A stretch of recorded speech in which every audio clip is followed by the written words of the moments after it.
I was just on fire. I had no idea what was going on. I woke up in the middle of the night and I was soaking wet. Was gone like after a few minutes. I'm like, what the heck was that? And I called my mother and she's like, oh, sweetie, that's a hot flash. And I'm like, oh, okay, so this is where we're at. Vision changes, oh my God. Orthopedic issues. You don't heal as well. I couldn't jump as high. Maybe you can't eat quite as many things as you thought you could before. Well, the knees creak. They didn't always creak. The metabolism slows down tremendously and you don't catch up with it, right? That piece of cake you eat after dinner kind of stays with you. It becomes one with you. Oh, now when I sneeze, I might need to go to the bathroom.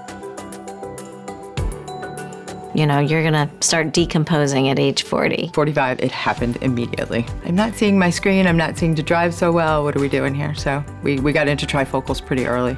Things would happen and I'm just like, okay, what is that all about? And then it occurred to me, you're older. People always talk about things like this happening, right? But until it happens to you, it's still a surprise. I've never experienced or felt a stigma about growing older.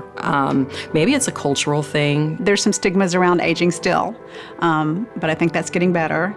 I think also there's a stigma even in healthcare where people kind of expect you to be really unhealthy once you get a certain age. I'm a lot more diligent when it comes to my medical checkups. I had my colonoscopy, which was not easy and it wasn't fun, but it's important.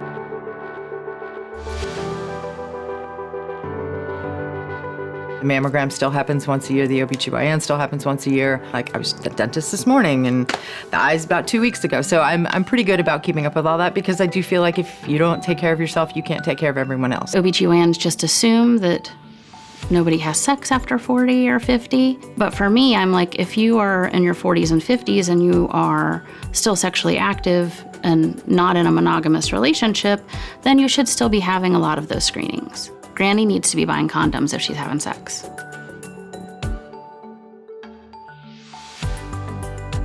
Yeah, it's not easy to keep up with check-ins and checkups because it takes time. It would be great if you could make your checkup and get your mammogram in one place, you know, all in one appointment.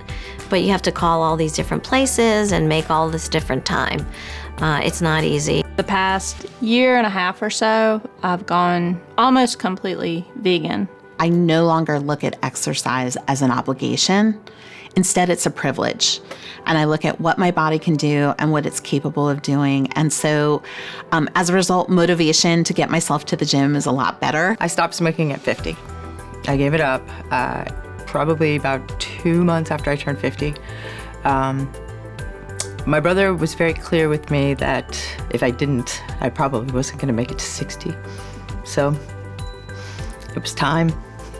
It was hard, so hard. I feel that if healthcare was more affordable, life would be better. I'd get more screenings. I wouldn't put them off. I wouldn't be considering $2,500 deductibles against something that I feel like I should probably have done.